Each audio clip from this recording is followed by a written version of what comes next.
नवीन सरकार को आम गाँ आम विकास योजना बनाम मोहन सरकार को विकसित गाँ विकसित ओडिशा योजना। विकसित गाँ विकसित ओडिशा योजना राज्य में लागू होगा पर यार कार्यकारिता नहीं प्रश्न उठी। एही योजना माध्यम ग्रामांचल विकास कराजिबो। प्रत्येक प्रकल्प ग्राम सभा और पल्ली सभा माध्यम कराजिबो बोली सरकार पक्षरु घोषणा करा जायछि। तेणे बीजेडी एहाकू हास्यास्पद कहवा सह नुआ बोतल रे पुराना मद बोली अभियोग करिछि।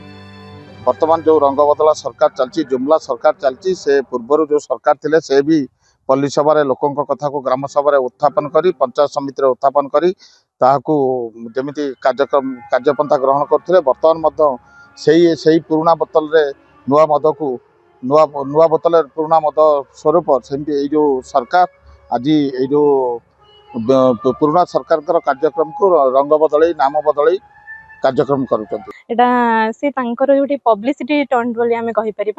बिकज आम ओडिशा नवीन ओडिशा प्रोजेक्ट जमीक आप जानी आमर पूर्व सरकार थिबा टाइम रे से सरकार आमर काम बहुत उन्नतिमूलक काम होइछे। बट ए सरकार ओनली रंग बदलैया आछि। रंग बदला सरकार कहिबे माने विच्युति हबनी। तो केते दूर से सफल होइछे आम तार अपेक्षार अच्छु। बाकी एपर्यंत तो कौन उन्नतिमूलक काम हो पारि नाही। सरकार चेंज हेलानी मे बी 7 मंथ हे गलानी। जाजपुर जिलार अधिकांश पंचायत एबे बीजेडी कब्जारे। एभली स्थिति रे केते दूर पल्ली सभा और ग्राम सभा करा जाई प्रकल्प कार्यकारी करा जिवो संदेह सृष्टि होइछि। नूतन योजना माध्यम रे ग्रामांचल विकास करा जिबाकू लक्ष्य रखा जाइछि बोली समवाय मंत्री सह बीजेपी समर्थक माने कहिसथि।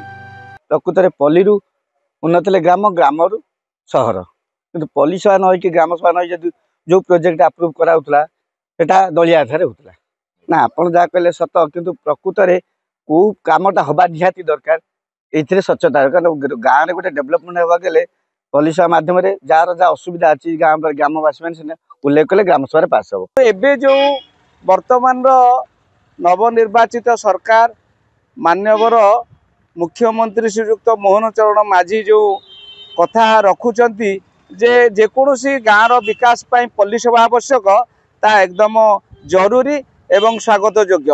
वर्ष बर्तमान पंचायत को 1000 कोटी टका दिया विकसित ओडिशा रे प्रति पंचायत रे आपनकर स्कूल होई पार नथला भगवत टंगी होई पार नथला आपनकर गोटे मंडप होई पार नथला सांस्कृतिक भवन होई पार मंदिर को आगे आपण मान जानते मंदिर को सरकार को पैसा दिया होई पार नथला से बाटडी मध्य क्लियर हैला रास्ता घाट उन्नति हम जो गाँव को रास्ता नहीं रास्ता तैयारी करा जो पीवा पानी सुविधा हम।